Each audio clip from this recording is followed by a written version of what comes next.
Desde los orígenes de la civilización, el peor enemigo del hombre ha sido el hombre. No se ha conocido epidemia o catástrofe natural que haya causado tanta ruina y muerte como la que nos hemos causado los hombres a nosotros mismos. Las guerras, las tiranías y las dictaduras son las cicatrices humanas más vergonzosas de la historia de la civilización. Venezuela, el país más rico de América Latina, vive una desconcertante transformación política y social a partir de 1992. Un carismático caudillo militar fue el protagonista de este tiempo.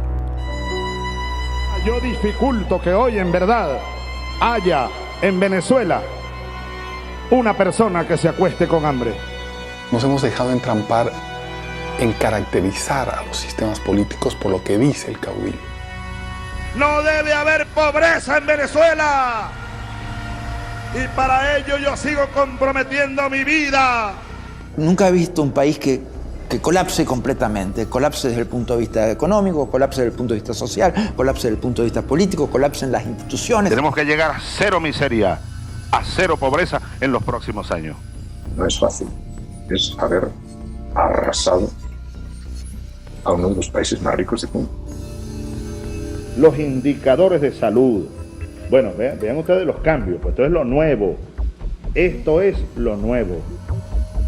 Se coloca a Venezuela en el país con más inseguridad, con más homicidios, con más inflación. Somos la primera potencia petrolera de este mundo. Tenemos la reserva de petróleo más grande. En Venezuela hay petróleo para 200 años. El chavismo yo creo que es una colección fantástica de todos los errores de política económica que se han cometido en la historia. La economía debe ser enfocada con un objetivo central: satisfacer las necesidades de la sociedad, como queramos llamarlo. Por una política que ha enconado profundamente al país, dividiéndolo de una manera prácticamente suicida. El socialismo es el único camino a la paz perdurable, a la justicia social. Por eso la revolución nuestra, hay que recordarlo, pacífica, pero armada. No se equivoquen, burgueses. Mire lo que significó el chavismo para Venezuela. Una verdadera tragedia. Un país que ha perdido su democracia. El que quiera ver una democracia pujante, sólida, madura, venga a Venezuela, venga nada más. Yo creo que él nunca ocultó lo que él quería hacer. Yo creo que Chávez llegó con un proyecto de poder, nunca con un proyecto de país. Fuimos las víctimas de una peste ideológica que nos pisoteó, que incendió la piel de nuestro pueblo, que calcinó y enmudeció a nuestra Venezuela.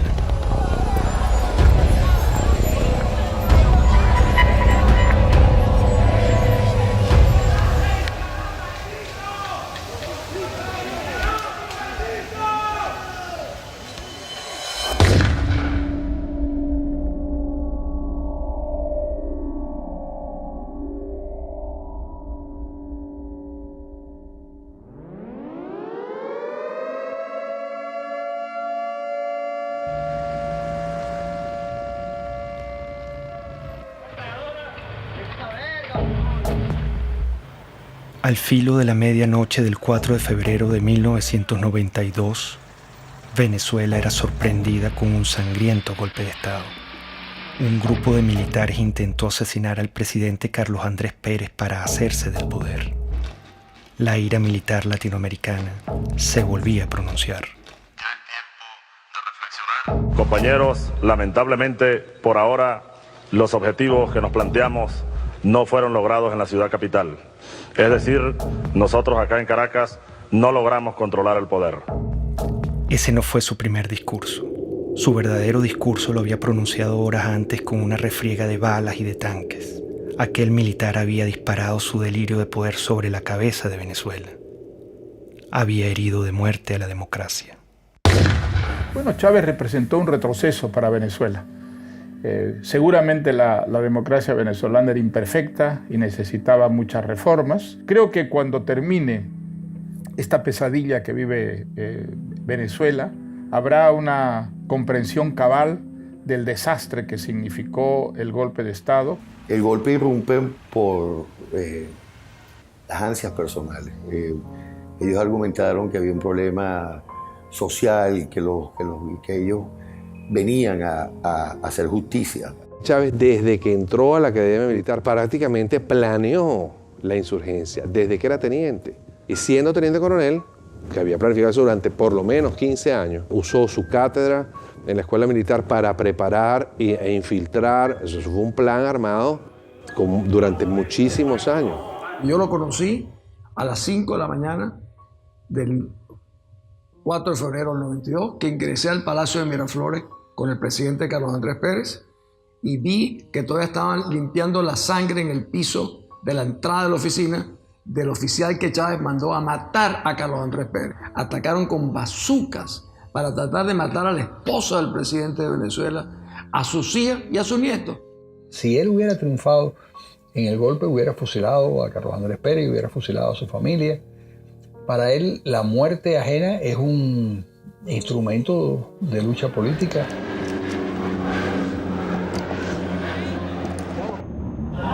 Este es un boletín extraordinario de El Observador. Ustedes pueden observar en este momento cuando uno de los aviones Bronco intenta lanzar cohetes exactamente en este momento está cayendo uno de los cohetes cerca del Palacio.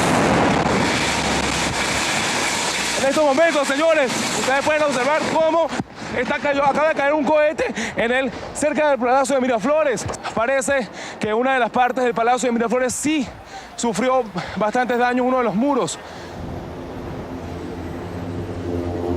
Yo fui días después del 4 de febrero a Miraflores, vi todas las balas en todos lados. Y después me tocó ser ministro durante el 27 de noviembre, donde vi los asesinatos en el Canal 8, el set de crímenes que cometieron también ahí. Era el regreso del golpismo a Venezuela, era el regreso del militarismo, que tanto daño nos han hecho, tanto el golpismo como el militarismo. Hugo Chávez, como tantos otros tiranos, asaltaba la historia dando 2 golpes de Estado. Centenares de venezolanos asesinados, la mayoría de ellos con disparos en la cabeza, marcaban el principio de una era. Lo volaron. Rafael Caldera fue uno de los fundadores de la democracia en Venezuela. Fue presidente y senador vitalicio. Al día siguiente del golpe de Estado, su enemistad con Carlos Andrés Pérez y su propia soberbia lo hacían justificar la matanza.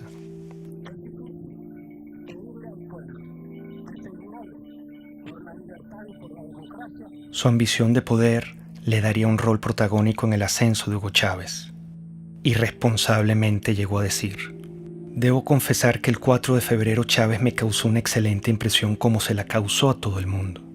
Aquellos segundos que usó Chávez en la televisión presentaron un hombre equilibrado, sensato». Lo cierto es que Hugo Chávez acababa de asesinar a centenares de venezolanos.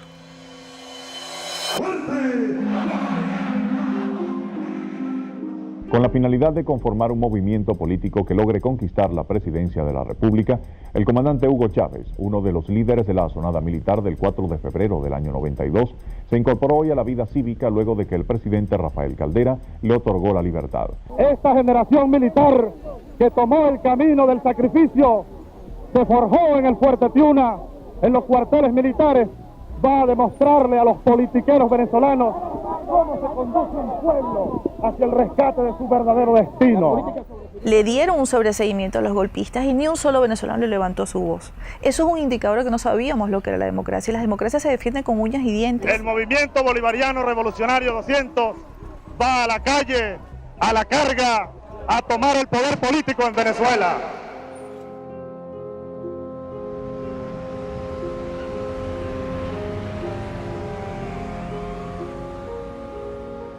La democracia generó oportunidades, expectativas que implicaban un enorme desafío para las instituciones políticas y económicas y no se dio con la velocidad que estos millones de venezolanos que salían de la pobreza y que emergían en una vibrante clase media quería seguir ascendiendo y aspirando. Hugo Chávez entendió que había un pueblo muy desilusionado, que estaba harto de los políticos de siempre, que estaba harto de las oligarquías de siempre, que estaba harto de las élites de siempre. Puso en el centro de la conversación nacional a un grupo humano muy importante de los venezolanos que habían sido excluidos. El año que viene se ve esto horroroso y gracias a los gobernantes, que es lo que nos han llevado a este extremo.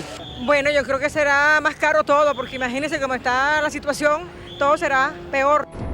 Venezuela vivía en democracia. Una democracia imperfecta como en cualquier país, pero también con grandes avances en su infraestructura y en su cultura, incluso en el plano económico y político. El problema que sacudía a Venezuela era de otra índole. El problema era moral. Empieza la declinación de la corrupción, el centralismo, la incompetencia, las élites que miraban desde atrás y querían obviamente servirse del gobierno, pero no querían servir en el gobierno. En mi opinión, fueron los empresarios venezolanos, fueron los medios de comunicación venezolanos y fue la cúpula política venezolana la que trajo a Chávez. Había un hartazgo con la clase política, había un hartazgo con los partidos principales, había un hartazgo con la dirigencia. Bueno, yo creo que el año próximo va a ser un poco difícil, puesto que la perspectiva que nos está dando el gobierno es porque vamos a tener que apretarnos más el cinturón de lo que tenemos. Venezuela padeció momentos críticos de corrupción en el pasado. Quedó una tierra fértil para que llegara un Mesías. Chávez logró comunicarse directamente con el pueblo venezolano. Chávez es el hombre que realmente nos va a ayudar a llevar la democracia como tiene que ser. Es el hombre que estamos esperando para que transforme nuestra patria. Las grandes causas que traen a Chávez son las mismas que en todos estos regímenes. Y es que la democracia, que siempre, en casi todos los casos, tiene una presencia previa. La República del Weimar precede a Hitler, el presidencialismo italiano precede a Mussolini. Sí, hay una presencia, una democracia previa. Esa democracia previa no lleva el liberalismo, el individualismo a todos los rincones del país. La clase política no había entendido que la democracia hay que alimentarla, hay que cultivarla, hay que cuidarla permanentemente. Comenzó a decaer. Esos 40 años de democracia fueron los primeros y los únicos 40 años en los que Venezuela estuvo gobernada por civiles. Un sistema democrático que logró una serie de avances de éxito para la población venezolana, pero en sus últimos años, yo diría en sus últimos 10, 15 años, empezó un debilitamiento. Y un debilitamiento que yo lo puedo identificar cuando empiezan los procesos de reelección presidencial. Eso castró el futuro y la modernización de la democracia al truncar las nuevas generaciones que pudieran ascender a dirigir las distintas organizaciones políticas. La gente se cansó. El chavismo llega, creo que por un desgaste de la clase política, sabiendo que en muchos de nuestros países lo que tuvimos durante muchos años fue el bipartidismo. Lo cual llevó a la gente en muchos países a buscar una solución distinta, un outsider, como decimos esto.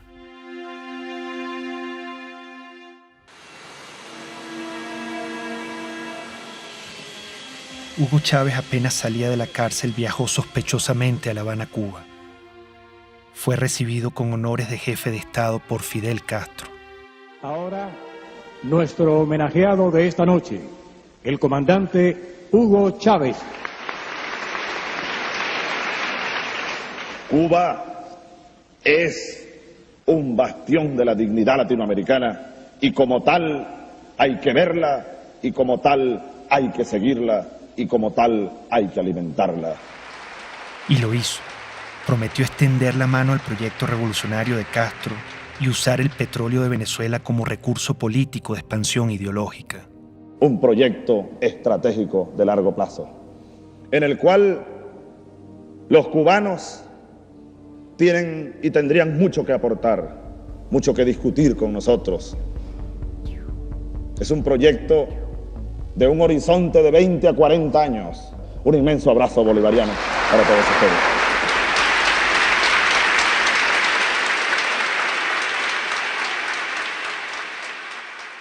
«20 años más tarde, todo estaba claro.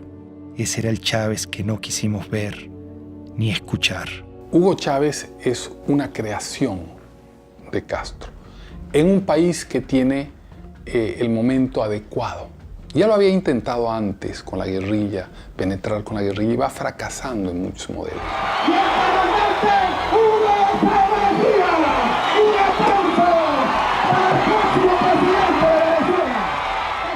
Llegó a Venezuela y se lanzó a la presidencia de la República. Recorría el país en su Volkswagen rojo para mostrar que venía del pueblo. Los venezolanos pronto olvidaron al militar asesino. Con su magnetismo y carisma, engañó intencionalmente al país. ¡Qué grande es el pueblo de Venezuela! Nos hemos dejado entrampar en caracterizar a los sistemas políticos por lo que dice el caudillo y no por los resultados reales.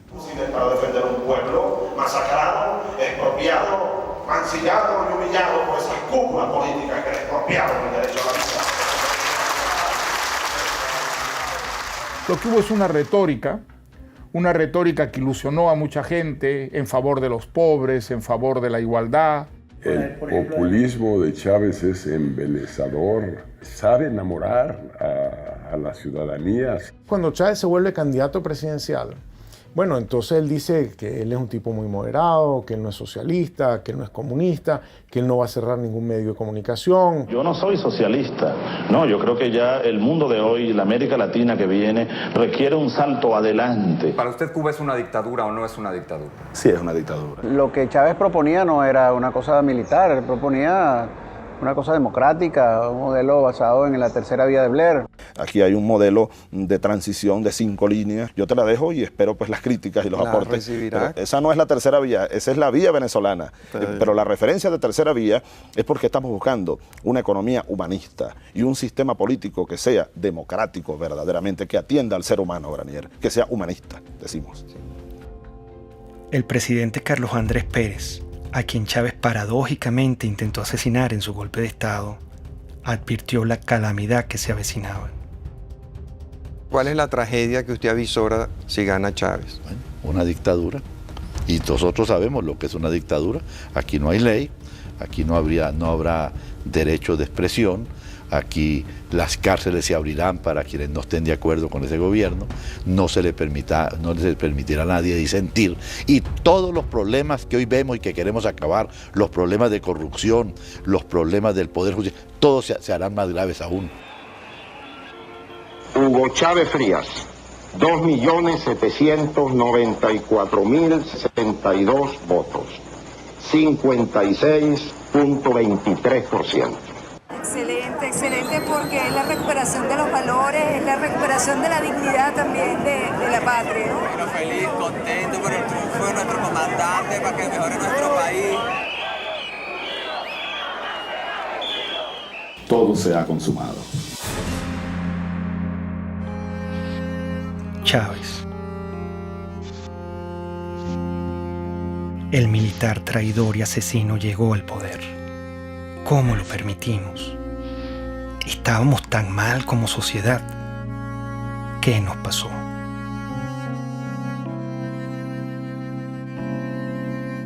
Cuando yo conocí a Hugo Chávez, yo le dije, te advierto una cosa, lejos de ser tú la solución, tú eres la encarnación del problema de Venezuela. El hecho de que tú seas presidente es la demostración más clara de que este país fracasó. Yo no creía que pudiera tener éxito. Lo que oía del propósito, el propio juramento de la Constitución, me parecía de un adanismo esencialista muy peligroso. Te lo juro sobre esta moribunda Constitución, impulsaré las transformaciones democráticas necesarias para que la República Nueva tenga una carta magna adecuada a los nuevos tiempos, lo juro. Yo he sido siempre reformista, entonces todos los liquidacionistas me parecen que son ahistóricos, que van en contra de la historia, que crean lo que Malraux decía, revoluciones que son un día de fuego y 50 años de humo. Chávez se encuentra con una nación rota, malherida y rabiosa, presa fácil para un caudillo populista. Yo creo que Chávez era un personaje muy simple, cuando yo lo conocí. Simple en sus planteamientos políticos, que no tenía claros. Quería un cambio en Venezuela, pero no sabía exactamente muy bien hacia dónde. Chávez, el líder o el payaso o el cómico o el político, saca de la tumba a ese Drácula que causó tantas millones de muertes y tanta pérdida de valor en el siglo pasado, y lo desentierra y lo pone a caminar precisamente en nuestra América Latina y destroza Venezuela. En México se dice que no hay pillo que no sea simpático. Y yo creo que Chávez es una perfecta descripción de eso. Por lo menos era muy simpático. No quiero abundar en la parte de pillo. Siempre lo que quiero y mis palabras es la ley.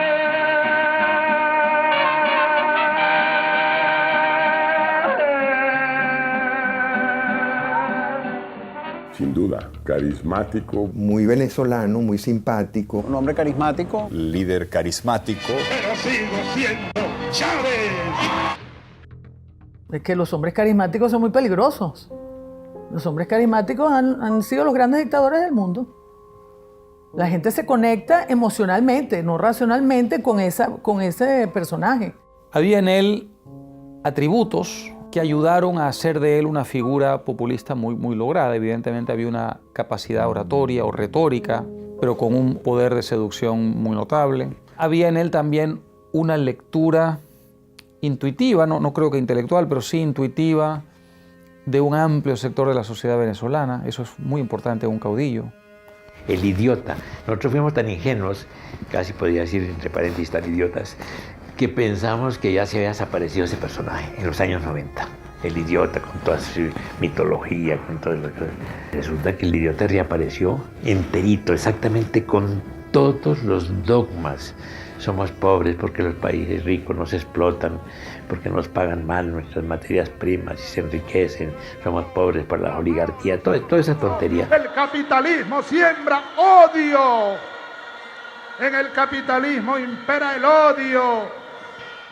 Fue evidente de un inicio democrático a cómo se fue separando ideológicamente, cómo se fue convirtiendo en una propuesta que no es ni siquiera de sustento ideológico, sino populismo puro, afán de poder, de controlar, de tener, de dominar, de mandar.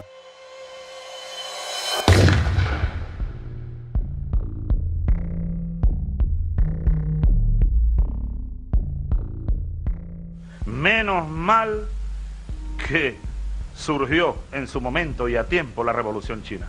Menos mal que existió Mao Zedong. Al chavismo lo define muy bien la necrofilia ideológica, que es una manera que yo estoy utilizando para describir este amor apasionado por ideas muertas, por ideas que han sido probadas en un país una y otra vez y han fracasado, ideas que han sido probadas en otros países y también fracasan, y sin embargo las abrazan y las adoran y las tratan de seguir impulsando a pesar de que tenemos toda la información de que no funciona. El chavismo es el rescate de unas ideas mezcladas en una ensalada anacrónica que pasan por el marxismo, por las teorías de Engels, por el libro rojo de Mao, el verde de Gaddafi, Simón Bolívar, todo mezclado. Esta revolución, así lo digo como cristiano, es profundamente cristiana. ¡Viva Cristo el Redentor! De izquierda, derecha, centro, maoísta, centoísta, no sabemos qué es lo que es. Por algunos dicen que yo soy pastor evangélico. Palero, santero, católico, cristiano. Marxista no soy porque no me formé en el marxismo. Es una nueva forma de caudillismo militar. Y también soy marxista.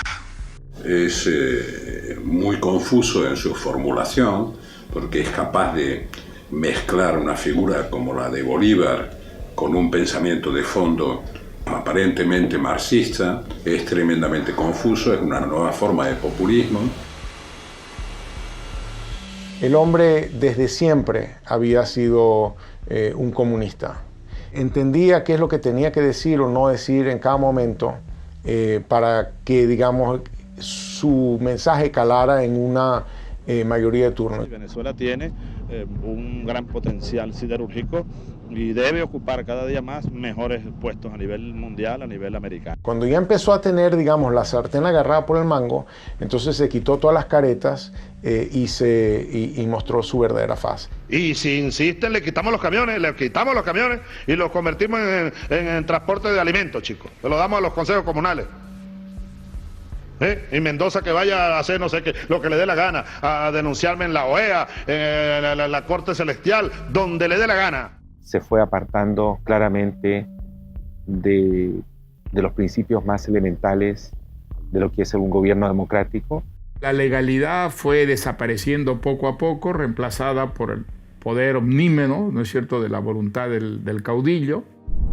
Sin una visión clara o conocida, Chávez estaba decidido a transformar a Venezuela a su imagen y semejanza. Comenzaría por la Constitución. El Estado está caotizado, esa es una realidad. Para transformar el Estado necesitamos urgentemente una Asamblea Nacional Constituyente, no hay otra alternativa. Con la Constituyente del 99, Chávez empezó a mostrar su talante autoritario y personalista. El mismo militar que había dado 2 golpes asesinando a centenares de venezolanos, se empeñó ahora en aniquilar la única república civil y democrática que habíamos tenido los venezolanos. No vayan, compatriotas, ustedes a cometer el error que cometieron los que habitaron esta casa durante 40 años. Y ya no les pertenece. Eso hay que recordarlo. Esta casa, desde hoy, es la sede de la Asamblea Nacional Constituyente. Como un pésimo augurio de lo que iba a venir, el mismo día de la votación ocurrió la catástrofe natural que hoy recordamos como la tragedia de Vargas. Si la naturaleza se opone, lucharemos contra ella y la haremos que nos obedezca.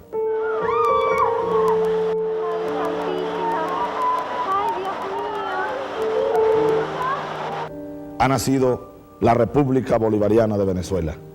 Quiso Dios hoy que una tragedia enlutara a la nación venezolana precisamente en el día de su renacimiento. Qué cosas, ¿no?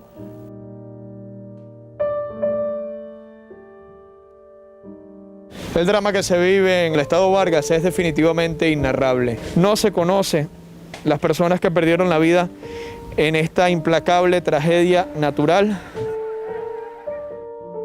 El drama no finalizaba. Chávez rechazó la ayuda humanitaria ofrecida por los Estados Unidos y profundizó el horror y la tragedia. Vargas era un bastión desde el punto de vista geográfico, geopolítico, porque es la entrada del país, es el puerto, es el aeropuerto. Y si se sembraba una recuperación por la vía estadounidense, pues yo iba a ser la imagen más notoria de lo que implicaba la recuperación de Vargas.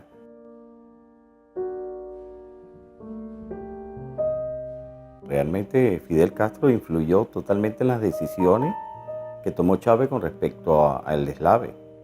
Chávez no podía concebir en ningún caso nada que contradijera lo que ya se encaminaba del proyecto con Fidel. Con la tragedia de Vargas, Chávez mostró su desprecio por el venezolano y su único interés, el poder.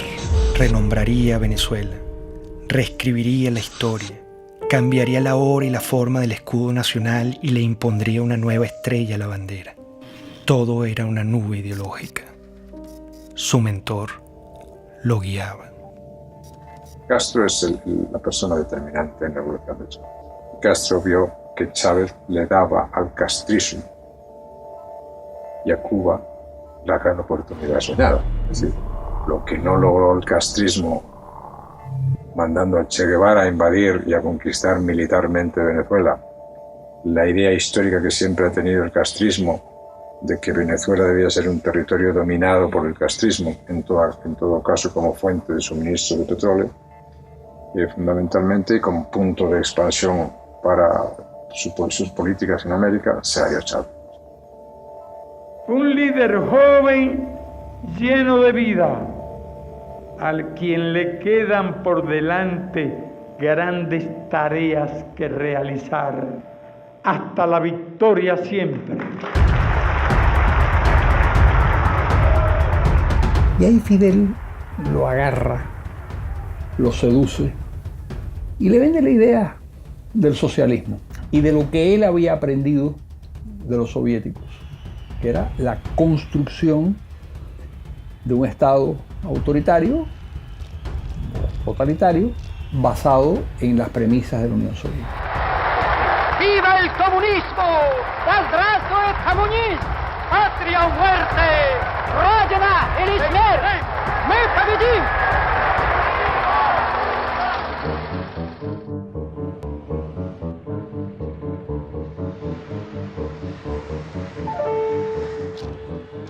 Venezuela se vestía de verde oliva, se convertía en un cuartel. Revolución socialista, vaya general Canelones, patria socialista o muerte. ¡Venceremos! La figura de teniente coronel es, digamos, la primera vez que tiene autonomía para comandar tropa. Por eso se le dice el comandante. Es netamente de una misión de tropa, de dirigir tropa, de ordenar a la tropa y de llevar a la batalla militar a la tropa. Los movimientos totalitarios de izquierda se meten en tu cuarto. No puedes ir a comprar lo que te da la gana, no puedes educar a tu hijo como tú quieras, no puedes viajar, no puedes tener tus documentos, no te permite tomar ninguna decisión libremente.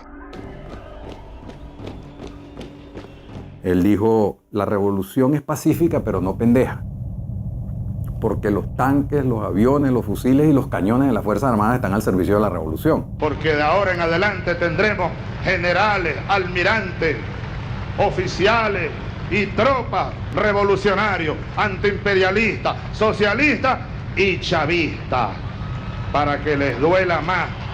Yo era presidente de PDVSA, hablé con él sobre el tema y le dije, caramba, presidente, mire, me preocupa mucho lo que usted dijo, porque las Fuerzas Armadas no están al servicio de ninguna parcialidad política. Las Fuerzas Armadas están al servicio de la República y la revolución es una parcialidad política. Ellos no entienden que al definir la Fuerza Armada como chavista le están atribuyendo una parcialidad política a un grupo que es armado de toda la sociedad venezolana. O sea, nosotros tenemos partidos políticos en Venezuela y un partido político que está armado con el ejército. Chávez gastaría miles de millones de dólares en armamento militar.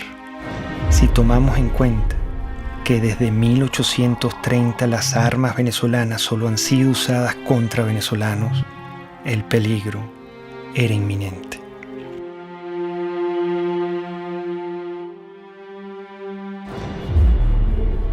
El precio del petróleo, cerca de $100 el barril. Desde nuestro punto de vista es un precio justo. Ya a los 7 meses, 8 meses de Chávez, el petróleo sube y ese es el gran factor que utiliza él para poder irradiar su revolución. Un barril de petróleo que pasa de $8 a $150 y que permitió entonces comprar todas las complicidades dentro y fuera del país. Estos irresponsables, porque fueron unas personas sin ningún control, empezaron a utilizar ese dinero para adquirir poder político internacional y poder político nacional, lograron una combinación en la cual de una u otra manera tenían al pueblo contento. Con la subida de los precios del petróleo, la primera institución comprada o más bien secuestrada sería el sistema electoral, acción encubierta y determinante para consolidar su poder. Nosotros, todos los rectores del Consejo Nacional Electoral, estamos constitucionalmente en la obligación de defender a la institución. La primera jugada maestra fue en el sistema electoral. Pusieron al frente del Consejo Electoral a Jorge Rodríguez, un psiquiatra experto en manipulación de masas y en manipulación de la verdad. A partir de entonces, nunca más en Venezuela hubo una elección libre y transparente como se conoce en las democracias del mundo entero. Un gobierno que llegó al poder también por las urnas, con elecciones, y luego también siguió celebrando algunas elecciones, se hizo reelegir, pero donde evidentemente existía un control y una concentración de poder muy fuerte. Chávez y el chavismo y todo el poder cubano ya desde el principio empiezan a construir el fraude. Consejo Nacional Electoral de Venezuela niega la posibilidad de realizar un reconteo de votos. La presidenta del organismo, Tibisay Lucena, anunció que escrutar las papeletas sería regresar al sistema electoral manual del pasado. Primero reclamamos que Tibisay Lucena vaya presa porque hizo fraude. El fraude fue genial. La forma como lo armaron fue genial. Y la razón por la que era imposible detectar era porque el fraude no fue hecho generalizado, sino puntual. Cada mesa tenía una forma de hacer el fraude en esa mesa. Uno no puede esperar nada de un régimen que lo controla todo y poner tus esperanzas en lo electoral.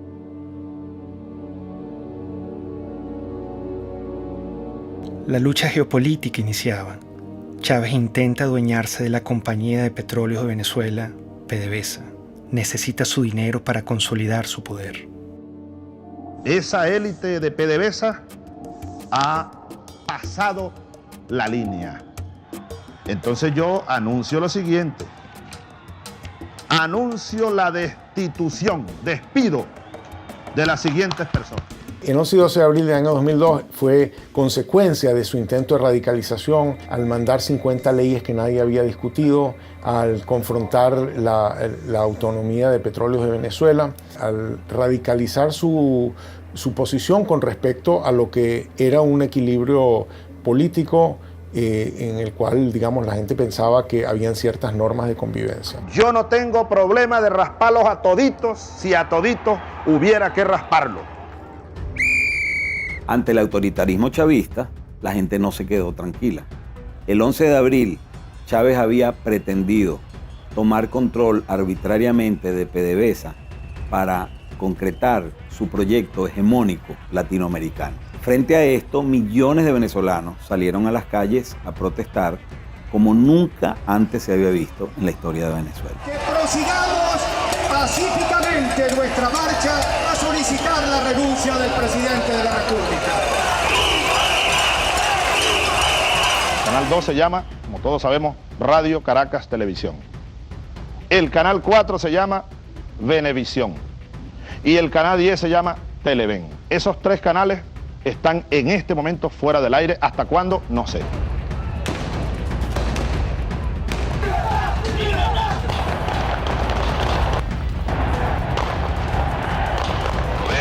La aplicación del plan Ávila. Y el primer movimiento que vamos a hacer es la columna del batallón Ayala. Muchos manifestantes fueron asesinados. Chávez volvía a disparar a la cabeza de venezolanos inocentes como lo hizo en su golpe de Estado. Hay que responsabilizar como ejecutor a Rodríguez Chacín. Hay que, como autor intelectual y jefe de esa banda de delincuentes, al propio Chávez, al propio presidente de la República. Esto es una acción contra el sentimiento más noble del venezolano. ¿Usted pudiera decir que la acción de los francotiradores estaba bajo conocimiento del presidente? Absolutamente seguro que estaba bajo conocimiento, que fue ordenada. Estamos frente a un asesino, con toda la extensión de la palabra. Una persona enferma, un paranoico, enfermo de poder, que cree estar poseído de una tarea histórica, destruyendo y matando venezolanos.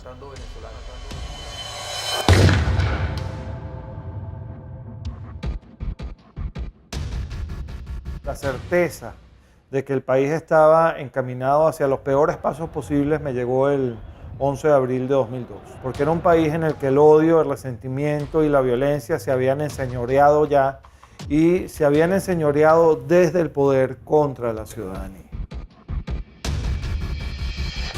Y esto va sobre todo a los empresarios nacionales, los productores nacionales. Algunos andan metiéndoles miedo que si yo les voy a quitar la tierra que tienen, las vaquitas que tienen, no les vamos a quitar nada, les vamos a dar. En Venezuela murió el productor agropecuario Franklin Brito, quien se encontraba en huelga de hambre por defender sus tierras en el estado de Bolívar. En todo momento el Estado venezolano utilizó todo el poder del gobierno para torturar a mi papá, para mantenerlo preso en un hospital militar. Mi papá ya iba a cumplir 9 meses en un hospital militar contra su voluntad. Chávez inicia un circo de expropiaciones y asaltos a la propiedad privada. En aquella casita que está allá vivió Bolívar recién casado. Esa casita que se ve ahí con 2 balcones. Y ahí lo que están en unos negocios, exprópiese. Él expropia y no produce y además quiebra a los que están produciendo. Si tratan de parar la producción, les expropio todas las plantas de procesamiento de arroz. Se las expropio, no tengo problema. No crean que les voy a pagar con dinero contante insonante. Si Chávez sobrevolaba en helicóptero una zona agrícola y Chávez se asomaba a la ventana y decía, ¿de quién son esas tierras que están ahí? Están bien buenas esas tierras. Bueno, al día siguiente esas tierras estaban expropiadas. Entonces ahora yo les digo, yo estoy interesado en comprar y vamos a nacionalizar el Banco de Venezuela. Empieza a hacerse el estado de la banca, de seguros, de industrias, sobre todo industrias de alimentos.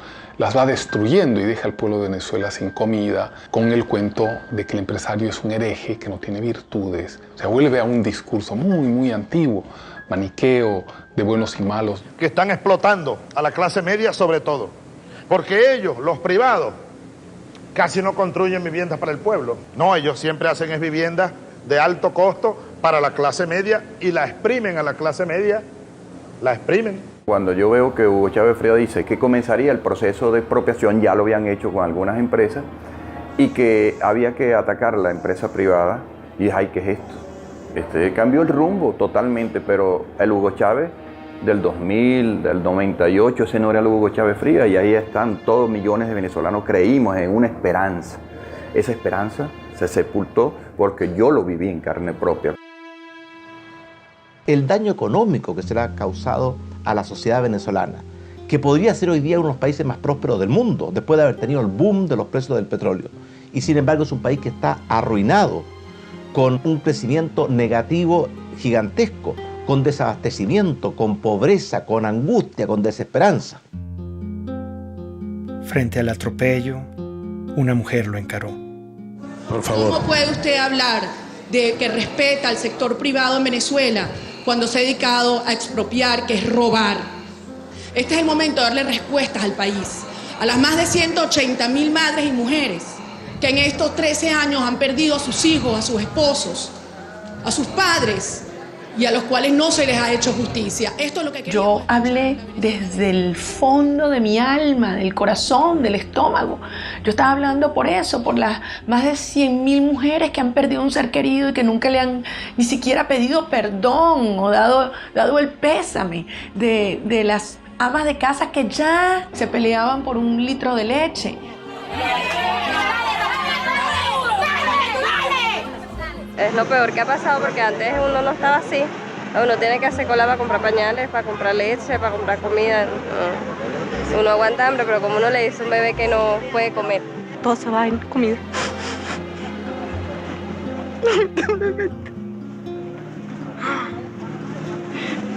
Estamos pasando trabajo.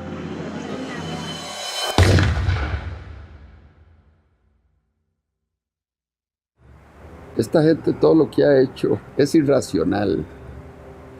Si hubieran tenido algún economista sensato que les hubiera dicho, esto no se puede hacer. El trueque. Y al final todos salimos ganando. ¿Saben cómo se llama eso? Socialismo. No, aquí no estamos produciendo para ganar dinero. El chavismo yo creo que es una colección fantástica de todos los errores de política económica que se han cometido en la historia. En los libros de texto están llenos de cosas que el mundo ya ha aprendido a no hacer.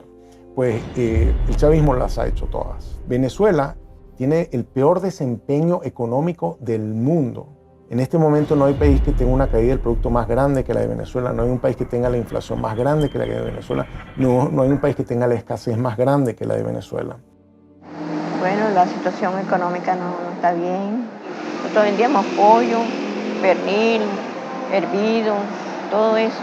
Esto funcionaba bien. De repente, todo se fue para abajo. La situación del país está terrible, lo que provoca es llorar. Todos roban, todos. Todo es una corrupción total. El chavismo es un fenómeno político difícil de explicar a quien no ha estado en Venezuela y a quien no lo ha vivido.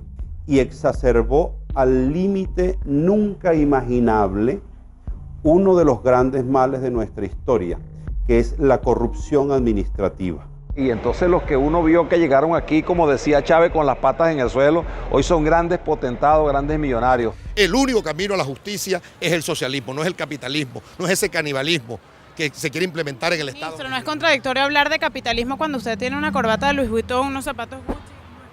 Yo no sé claro que no es contradictorio, porque yo quisiera que Venezuela produjera todo eso y entonces yo comprar todo lo que se produzca aquí y no tener que importar el 95% de los rubros que consumimos. Hicieron un negocio como jamás se ha visto. Pues. Nosotros hemos presenciado el gran saqueo que se le ha hecho a Venezuela, que probablemente en ningún país del mundo haya habido un saqueo tan a fondo y tan organizado como este que hubo en nuestro país. Es mentira que hubo una lucha contra la corrupción, todo lo contrario, este ha sido el gobierno más corrupto que existió en la historia de Venezuela, aprovechándose del histórico barril del petróleo que llegó a superar los $100 varios años. Tanto gasto desproporcionado y lujo se apoyaría con el crimen organizado. En entrevista exclusiva con NTN 24, Emily Blasco, corresponsal del diario ABC en Washington, aseguró que el hijo del fallecido presidente Hugo Chávez utilizó aviones de la petrolera estatal PDVSA para transportar droga hacia el extranjero. En el libro Ilícito lo que yo simplemente documento es que no hay nada nuevo con respecto al crimen, excepto que llegó el siglo XXI y le añadió la posibilidad de tener grandes carteles criminales que operan internacionalmente y que trafican con todo tipo de ilícitos, de gente, de drogas, de armas, de dinero y de política. El chavismo es un proceso por el cual el lumpen, los sectores delincuenciales de una sociedad se apoderan del poder. No son los intelectuales que uno soñaba en el marxismo-leninismo que se apoderaban del poder. Son los sectores más delincuenciales de la sociedad. Y por eso son tan audaces, por eso pueden ser tan crueles. Y por eso tienen un hambre de poder que no respetan amigos, que no respetan a quienes los han apoyado. Que yo voy a gobernar con los mejores, con los más capacitados.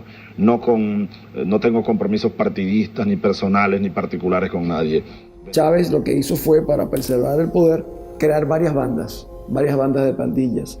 Y estas pandillas tienen distintos jefes. Y eso explica la estratificación, eso explica por qué Venezuela se convirtió en un narcoestado, cómo Venezuela se convirtió en un sistema cleptocrático. Cuando la gente me dice este es un estado fallido, yo digo es un narcoestado criminal fallido. El ministro de Interior, Justicia y Paz, Miguel Rodríguez Torres, indicó que las maletas contenían 1,3 toneladas de droga, una de las incautaciones más grandes que se han hecho en Francia. De acuerdo con Rodríguez, un total de 22 venezolanos han sido detenidos, de ellos 8 son militares. Este régimen que con las dos manos, la izquierda y la derecha, robaba, destruía, también tenía geopolíticamente dos manos. La mano petrolera, la mano negra, la mano fuerte, y la mano blanca de la cocaína que venía de Colombia y se redistribuía de Venezuela. Conforme va debilitándose la mano negra, la mano petrolera, pues hay más necesidad de la mano blanca. En México se discute y se debate si al Chapo Guzmán lo extraditan a Estados Unidos. En Venezuela el Chapo Guzmán sería ministro. A través de este medio de comunicación, Lindsay Salazar, quien es uno de los hombres importantes de la seguridad que tuvo Diosdado Cabello, denunció que el presidente de la Asamblea Venezolana sería el líder del Cartel de los Soles, una banda de narcotráfico internacional que tendría entre sus miembros a varios militares venezolanos. Diosdado Cabello es oriundo también del estado donde yo nací también. Era un muchacho muy humilde del pueblo del Furreal, pero la ambición desmedida de este señor se convirtió a tal magnitud que con el Pollo Carvajal, general narcotraficante vinculado al Cartel del Sol, que hacía lo que le ordenaba Diosdado Cabello, impulsaron y protegieron el narcotráfico en Venezuela. Es una cosa terrible lo que voy a decir, pero esto ha funcionado más como una banda delincuencial que como un sistema político. Por eso es tan difícil explicárselo a la gente de fuera. Venezuela se convirtió en un narcoestado. Jueces, ministros, diputados, incluso la familia presidencial era acusada y encarcelada por ello. Los índices de criminalidad se desataron. El peor problema que hoy tenemos en Venezuela, incluso con la escasez y la inflación que hay, yo estoy convencido que es la inseguridad. es la inseguridad, que es la consecuencia del 98% de impunidad. Una impunidad que protege a las bandas organizadas, una impunidad que protege a aquellos que tienen granadas, que tienen fusiles, que andan en vehículos blindados. Estamos presos y con temor. Tenemos mucha inseguridad, muchos malandros en la calle que nos callan. Y esto no puede seguir así. Que en el mes de marzo, en esos 30 días, en la morgue de Caracas, haya habido ingresos de muertos por violencia que se equipararían a las muertes por violencia de un año de la España de 46 millones de habitantes, es aterrador. Y el ritmo sigue aumentando. El peor legado de Hugo Chávez son los cientos de miles de muertos que han hecho no solamente que familias enteras se enluten, sino que millones de personas dejen en Venezuela. La gran parte de la inmigración venezolana no es una inmigración económica como la que empezamos a ver ahora. La gran parte de la inmigración venezolana es una inmigración presa del pánico de vivir en una sociedad absolutamente enfrentada y donde se mata por odio. Ante la absoluta impunidad, el pueblo tomó aterradoramente la justicia con sus manos.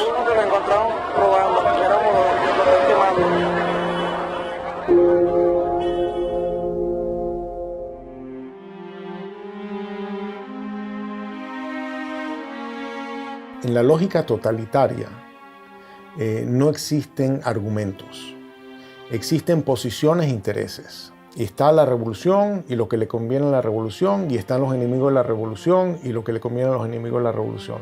Y si tú dices algo, nunca te contestan una idea. Porque hay informes de que estuvo en la Orchila, en claro, la isla de la Orchila. Tú estás repitiendo basura. Por eso, Tú lo que estás aquí es repitiendo basura. Eso no es cierto. Tú lo que estás repitiendo basura. No, yo le estoy preguntando. Pero está bien. Mi labor es preguntar. Está bien, pero estás recogiendo la basura. Estás recogiendo el basurero, el estiercolero.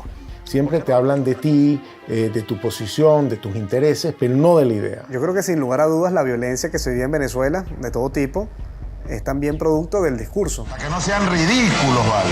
Es un tarado, es un imbécil, no sabe ni hablar. Es un fascista. Y este bandido lo tiene con su plata. Se concentró en una forma de hacer política abiertamente polarizante, generando la división entre los buenos y los malos. ¡Y jalabola de los yanquis! ¡El candidato jalabola! Métodos horripilantes, degradación verbal, violencia. ¡Yanquis de mierda! ¡Váyanse al carajo 100 veces!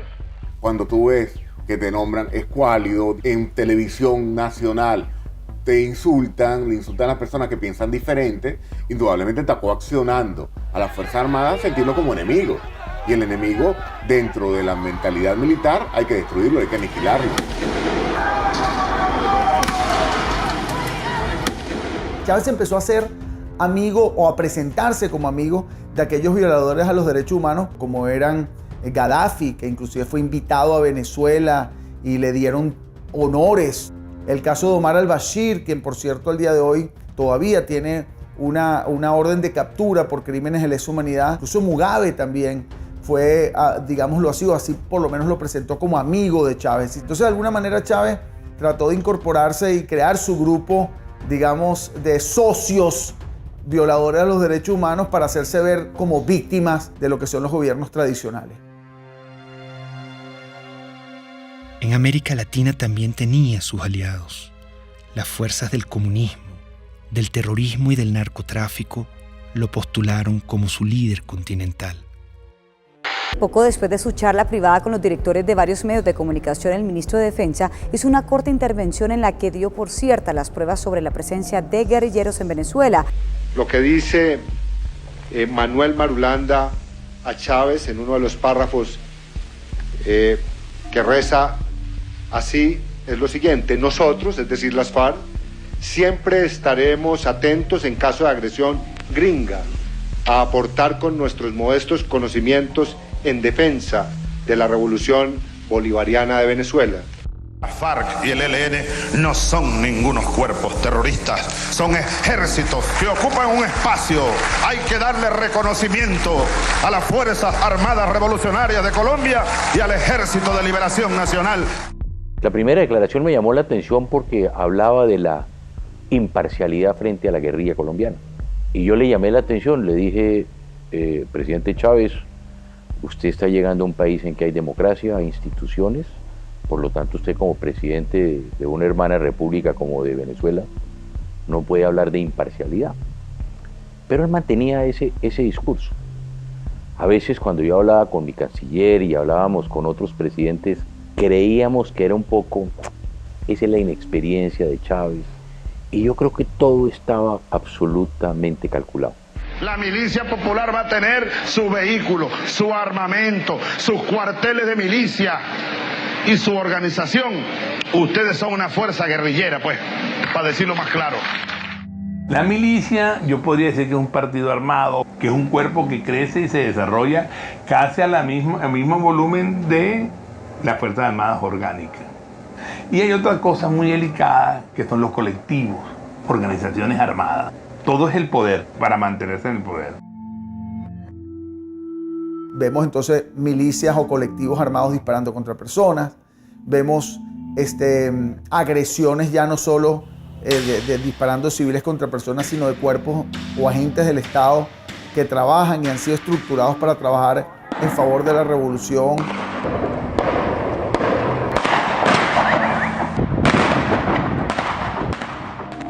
Se dispuso a controlar hasta la última conciencia. No quería críticas.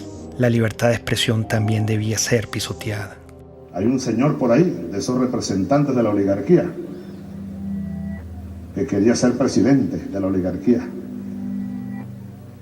Y que luego esos gobiernos adecocopellanos le dieron concesiones para tener un canal de televisión. Estoy viendo la televisión, una cadena más, y me llama la atención el tono en el que está hablando delante de militares. Y ahí es donde él hace el anuncio de que él va a cerrar a Radio Caracas. No habrá nueva concesión para Radio Caracas Televisión. Se acaba la concesión. Ya está redactado la medida. Así que vayan preparándose, apagando los equipos, pues.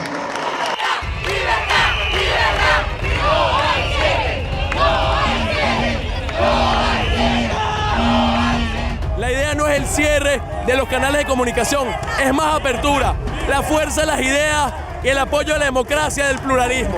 Pero no nos van a cerrar la conciencia y nos van a cerrar el corazón.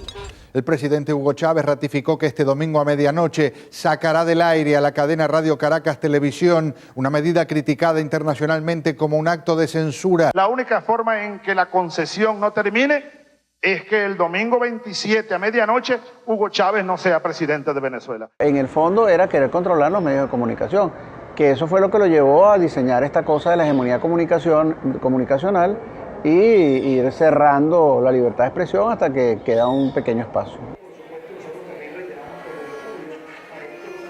Yo una vez leí que los jóvenes hacen política desde la indignación, ¿no? Yo creo que lo que nos motivó en el 2007 fue la indignación. Es como que vimos que se metieron en nuestra casa, te apagaron la televisión, ese momento fue muy dramático cuando se acabó la señal, fue algo que se metió en la vida de uno, no era tanto si Chávez era popular o no, sino que era ilegal y era inmoral y estaba malo y era inaceptable que decidieran por ti. No podemos ser ajenos a lo que pasa en el país, no podemos vivir en un cuadrito, libertad de expresión y estamos en la calle. Me motivó a mí en 2007, o lo que me llevó a dar un paso al frente para colocarme en la vanguardia, fue especialmente la libertad de expresión y muy específicamente el cierre de RCTV.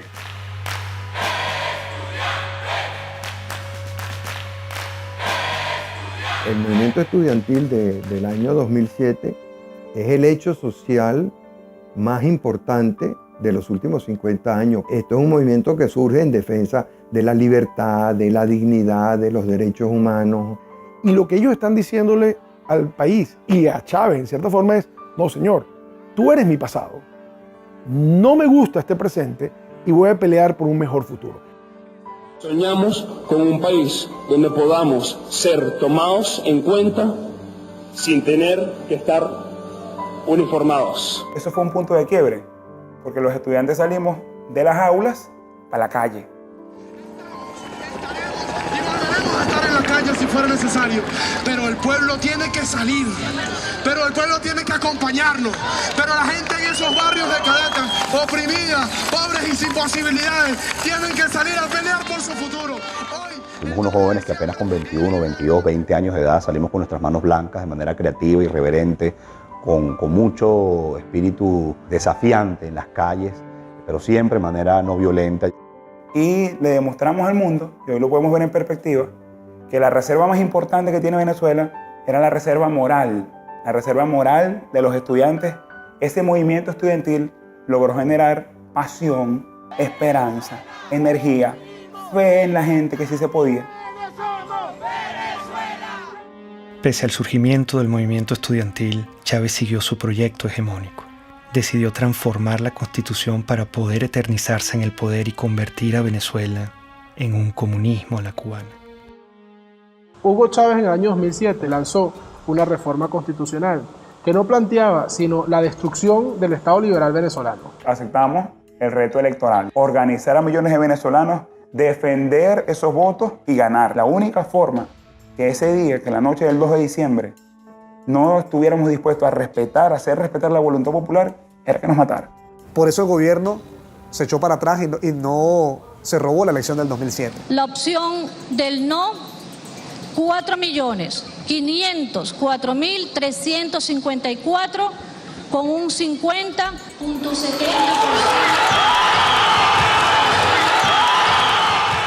Hay un quiebre de ese proceso político. El presidente Chávez lo obligan a reconocer la victoria del movimiento estudiantil y de Venezuela y cataloga esa victoria como una victoria de mierda. Es una victoria de mierda. Y la nuestra, llámenla derrota, llámenla, pero es de coraje, es de valor, es de dignidad. Ese movimiento estudiantil le originó nada más y nada menos que la única derrota que tuvo Hugo Chávez, la única derrota que se llevó a la tumba el 2 de diciembre de 2007, cuando se frenó la reforma constitucional. Creo que es allí donde empieza la debacle de Hugo Chávez y que culmina, por supuesto, en lo que hoy tenemos, que es el desastre absoluto. La derrota frente al movimiento estudiantil radicalizó sus políticas de persecución contra la oposición. Convirtió en enemigo a todo aquel que no se le doblegaba. Y yo lo acuso ante el pueblo y ante el mundo por golpista y por fascista. Tú te das cuenta de que en el patrón hay sistematicidad que empieza por la estigmatización criminal, la señalización de una persona como un criminal. Compadre, vamos a ver quién va preso primero, desgraciado, si tú o yo. Hasta su eventual encarcelación, su persecución y su neutralización a través del uso del sistema judicial. Tenemos el caso emblemático de María Lourdes Afiuni, una persona que por ser juez y por cumplir con sus funciones fue individualizada como enemigo expresamente por el presidente Hugo Chávez Frías. Entonces habrá que meterle pena máxima a esta jueza y a los que hagan eso, 30 años de prisión. Eso crea un efecto intimidatorio de escalada, un efecto dominó ante todos los jueces, porque ningún juez pues hoy día en Venezuela va a tomar una decisión contraria al gobierno porque sabe que va a ir preso y además en el caso de la jueza Afiuni hasta abusada sexualmente. El poder se estaba empezando a servir, estaba empezando a utilizar a las autoridades del sistema judicial, a las autoridades del sistema penal, a las policías, a la fiscalía, como armas de persecución por motivos políticos. Fechas en las que se han producido cerca de 4.000 detenciones, arrestos o privaciones arbitrarias de la libertad de fundamentalmente jóvenes por protestar contra el poder. Ese pobre muchacho no estaba haciendo nada. Ha pasado con los médicos, los farmacéutas, la religión judía, los hebreos también han sido perseguidos. Aprovecho para condenar de nuevo, desde el fondo de mi alma y de mis vísceras, al Estado de Israel. Maldito seas, Estado de Israel. La Iglesia Católica. Si quiere, hágalo, señor cardenal, para que usted termine. Se siguen reuniendo. Preso. Preso con sotana y todo. No hay nadie en Venezuela en este momento, al día de hoy, que no puede decir que de una u otra manera no ha sido víctima de alguna forma o alguna modalidad de persecución por parte del gobierno.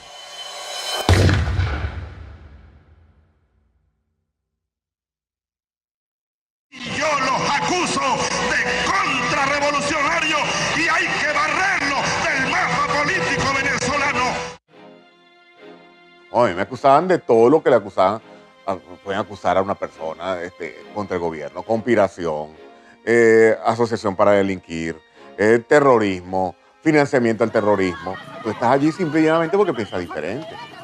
Simple porque te conviertes en una amenaza. Y al convertirte en una amenaza eres su enemigo. Y al convertirse en su enemigo te tienen que aniquilar, bien sea moralmente o hasta físicamente. Esta lucha, hermanas y hermanos, es por todo el pueblo de Venezuela, que hoy está sufriendo cola, está sufriendo escasez. Los jóvenes no tienen empleo, no tienen futuro por un modelo equivocado. Leopoldo es un servidor público que ama lo que hace, que es servir a la gente. Hoy está encerrado precisamente por eso, porque es bueno. Este gobierno lo que ha hecho es perseguir y dividir a los buenos. Persiguen lo que funciona, dañan lo que funciona, lo que es el verdadero venezolano. Primera autoridad civil es Antonio Ledesma en Caracas. Y se presenten 120 y tantos hombres que el modo como se llevan a Antonio Ledesma es para hacer una película. El ejercicio del terror como mecanismo de poder. ¿Por qué está Leopoldo López preso? ¿Por qué está preso Antonio Ledesma? ¿Por qué? Porque el mensaje que transmite la revolución es muy claro. El líder político que ordene una movilización de calle, no importa lo que sea, va preso. Que la comunidad internacional se pronuncia diciendo que eso es inconstitucional, que viola los derechos humanos. Está bien, ¿cuál es el problema? Esa es parte de la receta definida. Si te tienes que quedar aislado, te quedas aislado. ¿Cuál es el problema? Doy la orden de una vez, señor ministro de Defensa, ministro de Interior y los jefes de la policía. Me le echan gas del bueno y me lo meten preso.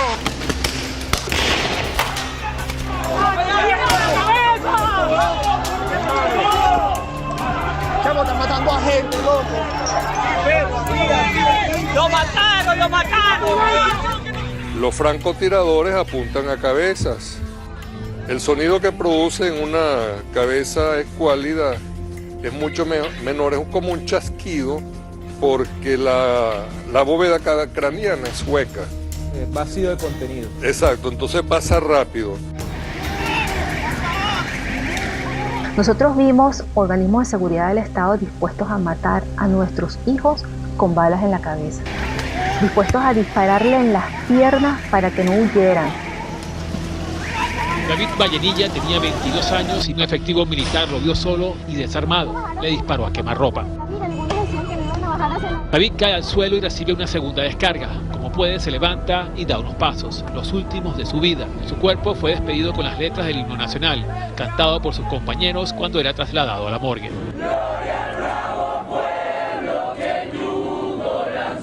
Es la segunda muerte de un manifestante que es asesinado por militares delante de cámaras de televisión en menos de una semana.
En la conmemoración de nuestra independencia, intentaron asesinarnos.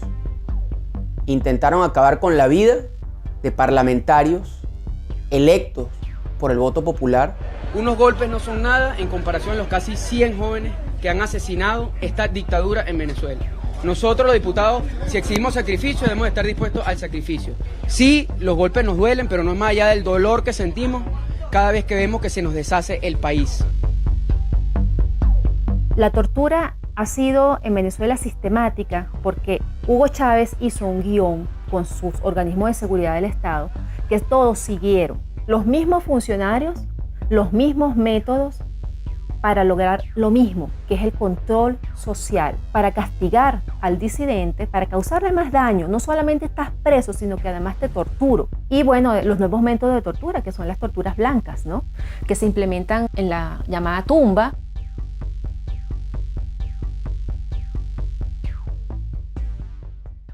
Sí, fui torturado.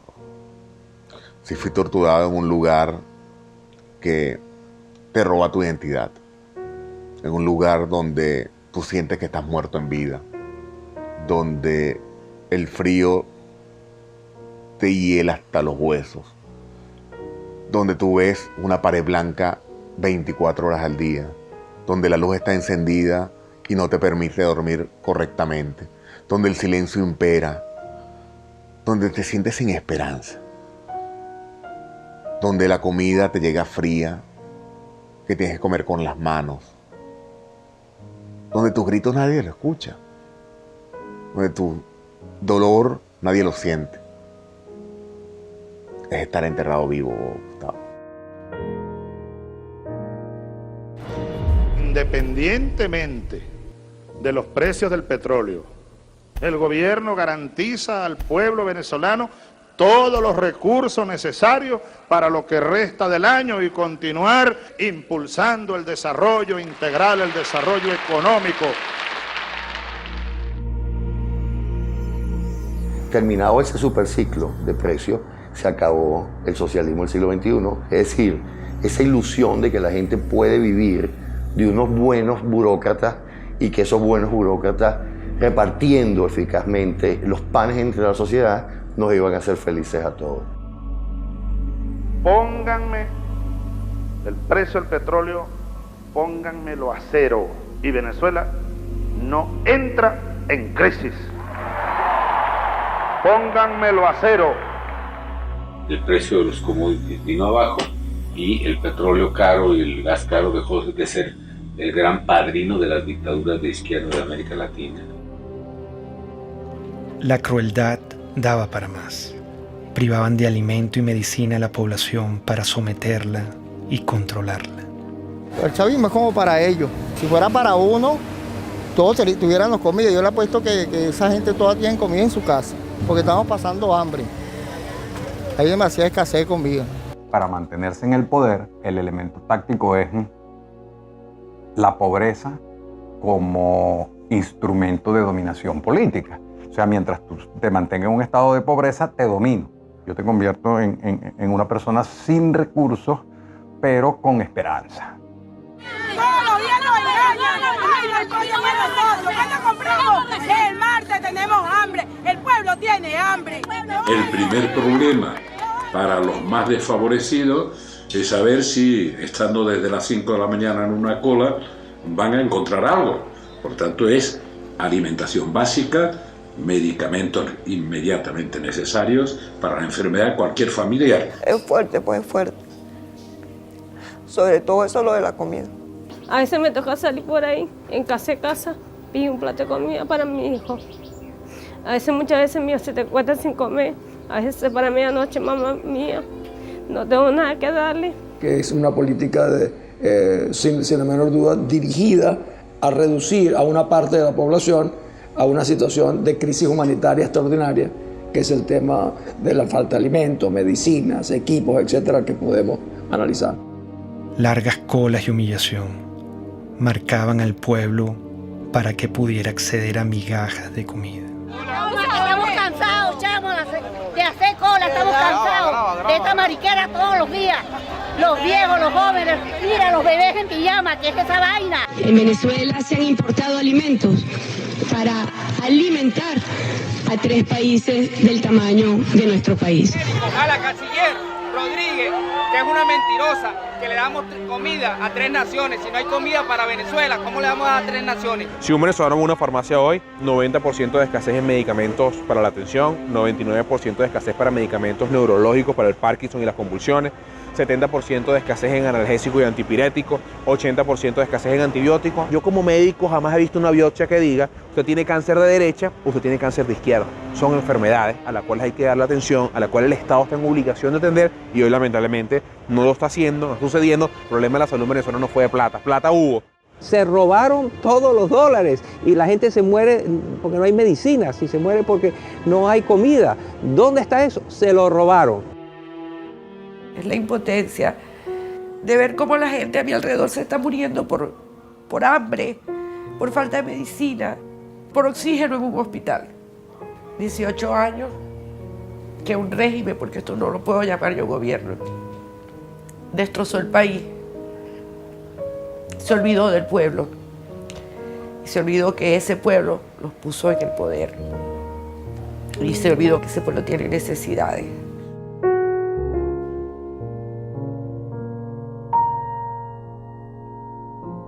Cínicamente culparon a los colombianos de la escasez que ellos mismos habían causado. No cesa el número de colombianos deportados por parte de las autoridades venezolanas. Ya son 283 que han llegado aquí a la frontera colombo-venezolana en La Guajira colombiana. Es inimaginable lo que sucedió, es que estábamos viendo el holocausto. Cuando marcaban las casas, que era una casa que estaba revisada, o la R o la D, la R revisada y D revisada y demolerla, eso no se había vivido en América Latina. Y ver esos rasgos hoy en día, la persecución en esa semana, ver a los colombianos saliendo de Venezuela, era tanto igual o peor que ver a los de Siria o ver a los de Grecia en sus barcas o traspasando fronteras en Europa para buscar migrar hacia otros países. Cosas que nunca habían sucedido. Había un niño enfermo y el papá rogándole que lo dejara llevar al hospital y no lo dejaban y todo por ser colombianos. Yo no creo que eso sea justo que nos hayan sacado de allá así como unos perros, porque así fue como nos sacaron. No importa que andemos desnudos, no importa que no tengamos ni para comer. Aquí se trata de salvar la revolución. Las reformas que introdujo el comandante Chávez retrocedieron a Venezuela gradualmente hacia una dictadura en la que la libertad sufrió un terrible menoscabo. Con el chavismo, la libertad quedó despedazada. Todos los derechos humanos sin excepción fueron irrespetados y violados. El comandante ordenaba. Para retirarnos de inmediato de la tristemente célebre Comisión Interamericana de Derechos Humanos. Ya basta. ¿Hasta cuándo nosotros vamos a estar con esa espada de Damocles? A lot of dictatorships are very similar, and basically what you need in a dictatorship is to keep the very small number of people happy. That means that you're keeping a lot of people unhappy. Milosevic was very committed to destroy educated urban middle class in Serbia because he felt the real threat to his regime comes from these people. I was living in a country which was prosperous once.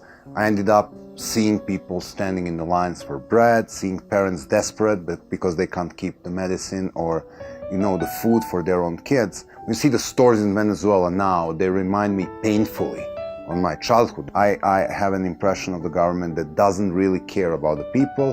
It's super happy being in their little corrupted circle.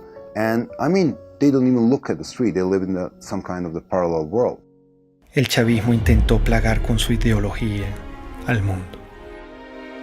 Una bacteria ideológica se inoculó en Latinoamérica y poco a poco fue creciendo hasta que se desarrolló en una peste. Es la peste del siglo XXI. Es una enfermedad muy peligrosa porque es una enfermedad que ha cundido, yo te diría, hasta los huesos a un grupo importante de la población que no va a desaparecer. Conquistando una relación, yo diría, en muchos casos parasitaria, de gobiernos, algunos caribeños, otros de Sudamérica y Centroamérica. ¡Sí se puede! ¡Sí se puede! En muchos casos es España de Podemos. Podemos es una amenaza real para la democracia. Estamos hablando de personas chavistas comunistas que quieren acabar con el sistema democrático. Ser demócrata es expropiar, aunque os duela. ¿Qué es lo que haría un gobernante decente? Expropiar. A los bancos que están acabando viviendas les expropiaría y las pondría en alquiler social. Recordemos que la influencia económica de Venezuela, por ejemplo, cómo logró comprar conciencias, comprar voluntades, comprar adhesiones usando los petrodólares. Algo de eso hubo en Chile, pero afortunadamente no logró penetrar a la sociedad chilena. La sociedad chilena tiene muy claro que Venezuela es una tragedia. El que es chavista, no es que es like, o la mitad sí, la mitad no. Si eres chavista, chico, eres chavista, ¿vale? Si estás con Chávez, estás con Chávez. Si no estás contra Chávez. El chavismo se ve a sí mismo como la consagración de la salvación de Venezuela, como la segunda independencia. El chavismo se percibe así. Llegó y es para siempre. Chávez ya no soy yo. Chávez es un pueblo. Chávez somos millones. Tú también eres Chávez, mujer venezolana. Tú también eres Chávez, joven venezolano. Tú también eres Chávez, niño venezolano. Tú también eres Chávez, soldado venezolano.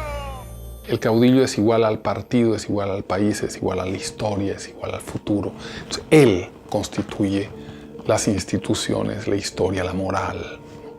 Y en ese proceso de concentrar todo, es un tipo que no da ningún beneficio al país. La pregunta es cómo es posible que un país tan rico como Venezuela haya caído en la situación que ha caído como consecuencia del chavismo.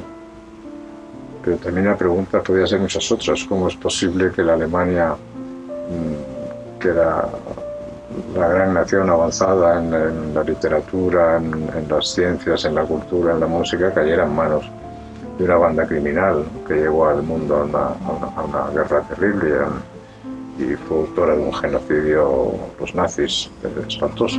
Chávez empezó a convertirse en un traidor a la identidad venezolana. Empezó a cubanizar a Venezuela y empezó a introducir conceptos políticos que no forman parte de nuestra cultura. Yo creo que ese fue el gran error de Hugo Chávez. Creo que en la cima del poder se perdió y en la cima del poder adquirió unas ideas completamente desvinculadas con la sociedad. Comenzó, por tanto, y de inmediato, otra serie de estudios especiales que confirmaron la existencia de un tumor abscesado con presencia de células cancerígenas. Hugo Chávez pidió al pueblo venezolano respaldar al actual vicepresidente Nicolás Maduro en caso de una ausencia total que lleve a la nación a convocar unas nuevas elecciones presidenciales. El mandatario aseguró que Maduro es el hombre que puede continuar con el llamado socialismo del siglo XXI. Si algo ocurriera, repito, que me inhabilitara de alguna manera, mi opinión firme, plena como la luna llena, irrevocable, absoluta, total, ustedes elijan a Nicolás Maduro como presidente de la República Bolivariana de Venezuela. Yo se los pido desde mi corazón. Nicolás Maduro. Su único atributo conocido fue que era su guardaespaldas, su chofer, su compañero más cercano e íntimo. Maduro, ¿quién es? Es un don nadie, no hay la pasión por Venezuela, solo tiene una encomienda del moribundo que le dijo: no me le aflojes a la revolución bolivariana. Me visitan las mariposas. Debe ser que me reconocen como un mariposón. Multiplicarnos, así como Cristo multiplicó los peces. Portugal y Venezuela, estamos en el mismo continente. Se ve que la influencia de los cubanos fue determinante.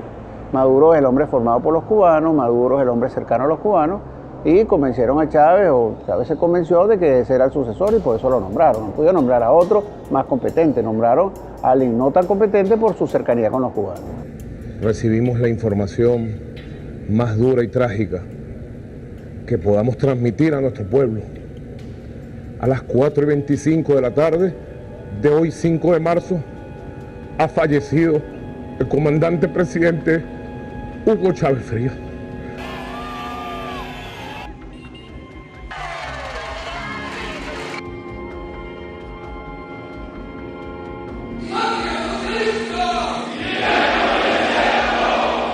vaya en paz. Aquí nosotros seguiremos su misión.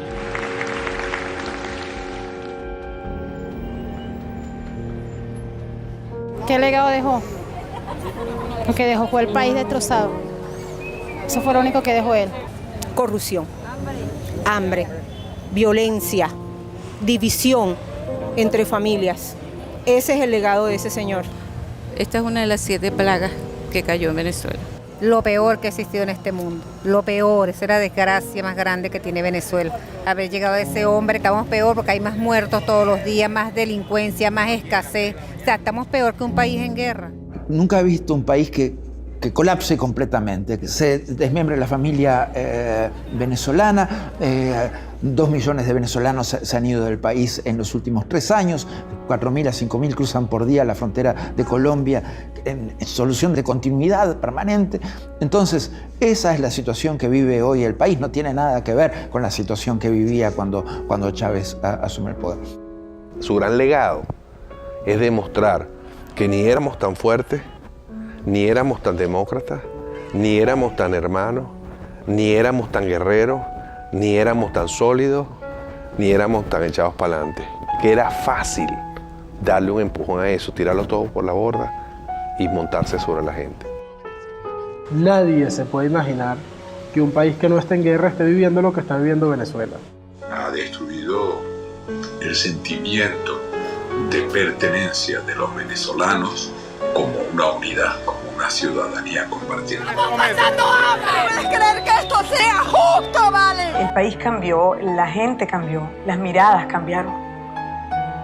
Ya tú en Venezuela no ves sonrisas, no ves alegría, ves indignación, ves frustración, ves miedo. Y eso lo vimos todos los días. Nos dañaron profundamente.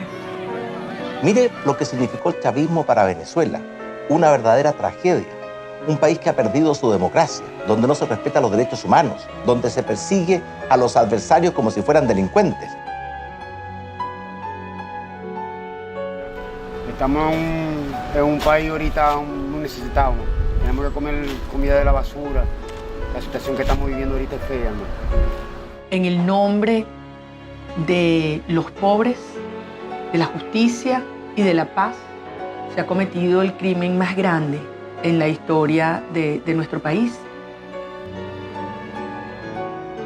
El crimen de lesa humanidad es un ataque masivo o sistemático a la población civil cometido por una organización, que puede ser estatal o no estatal, de acuerdo a un plan.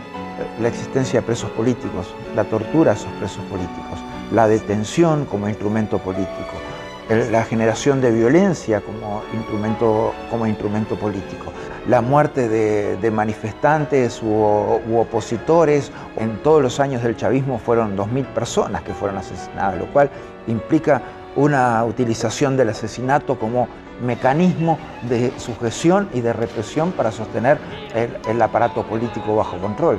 El artífice, el creador de la criatura, se llama Hugo Chávez Frías.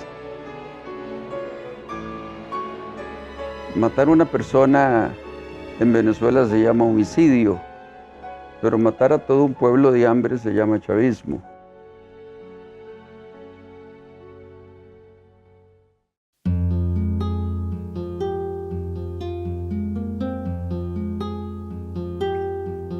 La única forma de inmunidad que existe contra la peste chavista es la conciencia. Mientras nuestro aliento sea capaz de empañar una lámina de vidrio, tendremos fuerzas suficientes para luchar por la libertad.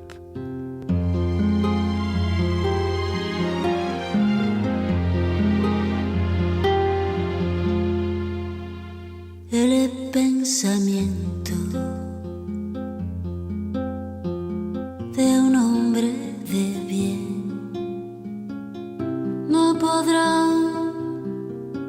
nunca encarcelar. Es luz, es luz, es luz en la oscuridad.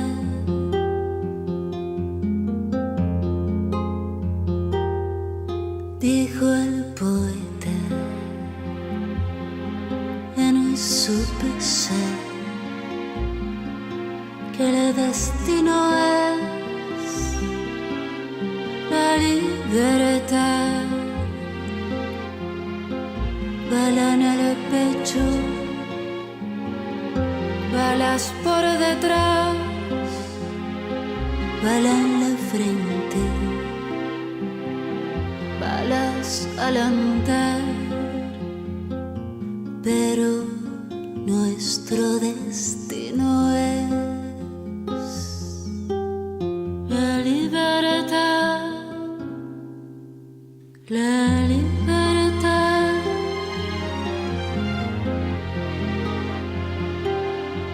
Todos los sueños de un hombre de bien no podrán nunca encarcelar. Son luz, son luz, son luz en la oscuridad. El poder tiene miedo de caer, pero caerá. Él caerá. El poder tiene miedo de caer, pero caerá. Ahí caerá. Nuestro destino es la libertad, la libertad. Luz es luz, es luz en la oscuridad.